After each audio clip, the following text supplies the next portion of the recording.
আসসালামু আলাইকুম। আজকে আমরা আছি ময়মনসিংহের বালুকার ভরাডুবি এলাকার একটা রেপটাইল ফার্মে। তো ফার্ম যারা দেখাশোনা করেন তাদের ভেতর এই যে লাল গেঞ্জি পরিত উনি উনি আমাদের সাথে কথা বলবেন। উনি এই জায়গার তত্ত্বাবধানে আছেন। যদিও শুরুতে এটা শুধু খামার হিসেবেই ছিল, কিন্তু এখন এই দেখাতে পাশাপাশি পর্যটক এরিয়া হিসেবে বিবেচিত এবং এখানে দর্শনার্থী প্রচুর সংখ্যা আসতেছে। ঈদ উপলক্ষে লোকজনের হুমড়ি খেয়ে পড়ে। তো ওনার সাথে কথা হচ্ছে, আপনাদের এই খামারের শুরুতে উদ্দেশ্যটা কি ছিল? খাবার শুরু কুমির নিয়ে ব্যবসা, কুমিরের চামড়া বিক্রি করা, তারপরে আর কি টিকিট সিস্টেম করা হয়েছে।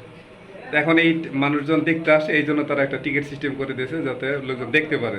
তো এর ভিতরে কিছু মাছেরও খামার আছে। হ্যাঁ, জি, এটা কিভাবে কি হয়? এটা মাছ চাষ করি, কুমিরকে খাওয়াই। কুমিরকে খাওয়ার জি। বাইরে বিক্রি হয় না মাছ? জি, জি, না, না। আহ, এই মাছ চাষ করে কুমির ভিতরে অনেক জায়গা থাকাতে এই মানে কুমিরের পাশাপাশি লোকজন ঘুরতে আসতে পারতেছে এবং এটা তাদের মূল আয়ের পাশাপাশি আরেকটা সহযোগী আয় হিসেবে বিবেচিত হচ্ছে। তো ঈদ উপলক্ষে দর্শনার্থীর সংখ্যা আরও বেশি। আপনারা যদি কেউ আসতে চান তাহলে শুরুতে আসতে হবে ময়মনসিংহের বালুকা গ্রাম উত্তরা। বালুকা। জি, থানা বালুকা গ্রাম হলো উত্তরা, এই গ্রাম হলো হাতিবের। বালুকা থেকে উত্তরা, বালুকা থেকে উত্তরা, উত্তরা থেকে হাতিবের। ধন্যবাদ সবাইকে।